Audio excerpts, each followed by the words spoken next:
Assalamualaikum warahmatullahi wabarakatuh. Alhamdulillahirrabbilalamin. Wassalatu wassalamu ala ashrafil anbiya'i wal mursalin Sayyidina wa mulana Muhammadin sallallahu alaihi wasallam wa ala alihi washabihi ajmain. Amma ba'd. Selamat pagi sahabat-sahabat. Di kesempatan ini kita akan melanjutkan kajian kita mengenai syariat Islam. Sebagaimana kita telah awali pertemuan kita di video sebelumnya dengan pilar-pilar keislaman yang tertuang di dalam hadis riwayat Muslim, hadis dari Umar, bahwa 3 pilar dari agama kita itu sederhana sebenarnya. 1, iman. 2, Islam. Kemudian ihsan. Yang mana kalau kita perhatikan, ketiga pilar Islam ini itu dimunculkan gitu, dan dilaksanakan dengan dimensi yang berbeda gitu. Ketika kita berbicara iman gitu, maka itu adalah urusan hati gitu. Jadi iman itu kan yakin, percaya gitu. Iman kepada Allah, iman kepada Rasulullah, iman kepada malaikat Allah, iman kepada kitab-kitab Allah, iman kepada hari akhir, iman kepada qada dan qadar, bahwa semuanya itu baik yang takdir yang baik atau takdir yang buruk itu adalah semuanya datang dari Allah. Itu dengan hati gitu. Nah, untuk menyempurnakan dan sebagai cara untuk kita melaksanakan dan menyempurnakan tentang keimanan itu, kita belajar ilmu tauhid gitu. Kemudian Islam itu kalau kita perhatikan dari rukun Islam gitu, pilar Islam yang kedua itu kan pilar agama kita yang kedua itu kan Islam. Itu coba kita perhatikan, ternyata Islam itu dilaksanakan dengan fisik. Coba kita perhatikan, syahadat, kemudian salat, zakat, puasa, haji gitu. Itu semuanya dengan fisik. Ya. Walaupun untuk haji memang agak berbeda, selain fisik ini memerlukan mental, juga memerlukan uang yang tidak sedikit gitu. Kemudian pilar yang ketiga itu adalah ihsan. Ihsan itu diambil dari bahasa, dari kata hasan. Ahsana yusinu ihsanan, artinya kan pembaikan, pembagusan gitu, memperbaiki, memperhalus kedua pilar yang tadi. Makanya untuk menggapai ihsan itu disempurnakan dengan pembelajaran ilmu akhlak. Karena kalau sebatas iman gitu dan Islam itu dia sudah iman dan sudah Islam. Tapi kalau tidak ada ihsan, tidak ada akhlak yang baik, ya tidak sempurna. Tidak sesuai dengan tujuan diutusnya Rasulullah Shallallahu alaihi wasallam. Sebagaimana dalam hadis, innama bu'istu liutammima makarimal akhlak. Untuk yang pertama kali akan coba kita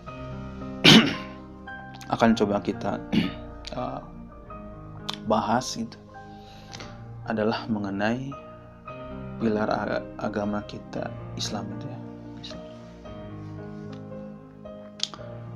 Islam itu kan syahadat ya, mohon maaf, rukun Islam yaitu syahadat. Nah, coba akan kita ungkap gitu lebih jelas mengenai syahadat ini. Syahadat ini kan dimasukkan oleh para ulama gitu sebagai syarat keislaman. Dalam arti digolongkan ke dalam rukun-rukun yang dilaksanakan secara fisik gitu. Cuman yang jadi pertanyaan gitu, bagaimana memaknai syahadat ini sebagai sebuah syariat dan rukun Islam gitu. Yang notabene syariat Islam ini rukun Islam ini dilaksanakan secara fisik. Apakah memang harus diucapkan syahadat itu hukumnya wajib sebagaimana kita melihat gitu orang-orang yang mengikrarkan keislamannya untuk pertama kali. Maksudnya untuk kita yang memang sudah terlahir sebagai orang muslim, yang terlahir dari rahim ibu kita dan orang tua kita, keduanya adalah muslimat. Apakah harus serta-merta kita juga mengucapkan sebagaimana ikrar syahadat yang pertama kali untuk orang-orang yang dari kafir hijrah ke Islam? Apalagi sebagian kelompok memang ada yang berpendapat bahwa keislaman kita itu untuk umat Islam yang sudah terlahir dari rahim muslimin muslimat sekalipun, selama dia tidak mengikrarkan syahadatnya kembali bahkan di depan gitu imamnya dan berbaiat kepada dia, mereka mengatakan kita belum Islam. Saya sih tidak sependapat dengan ini, karena ada juga dalil gitu yang mengindikasikan bahwa keislaman kita itu sudah kita persaksikan bahkan di hadapan Allah Subhanahu wa taala. Dalam surat Al-A'raf ayat 172 Allah berfirman, "Wa id akhadha rabbuka min bani adama min duhurihim dzurriyyatahum wa ashhadahum ala anfusihim alastu bi rabbikum qalu bala syahidna an taqulu yaumal qiyamah inna kunna an hadza ghafilin." Jadi ketika Allah Subhanahu wa taala menciptakan manusia dari tulang rusuk ayah ibunya gitu ya.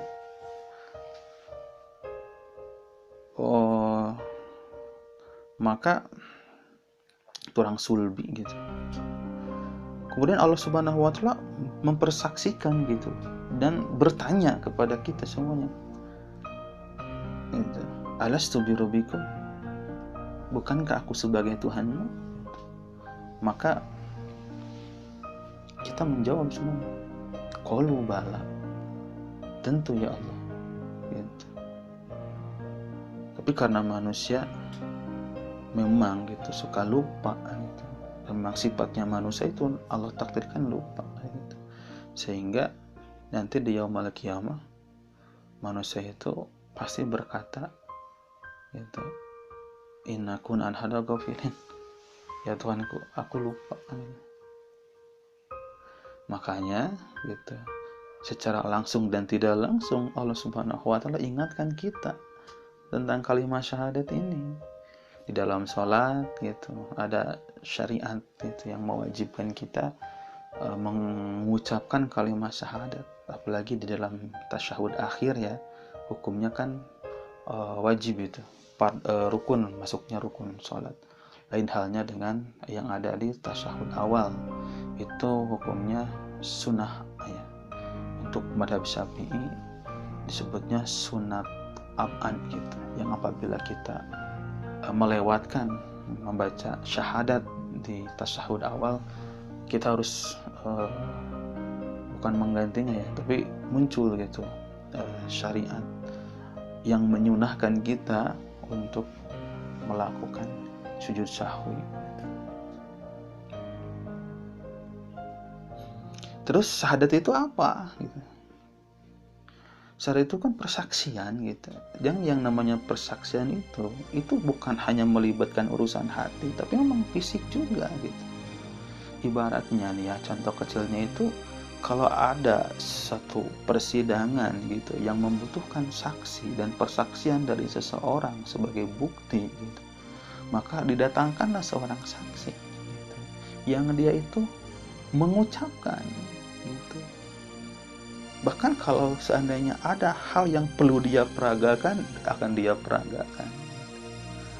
Sekali lagi, karena yang namanya persaksian itu memang bukan hati, tapi secara fisik.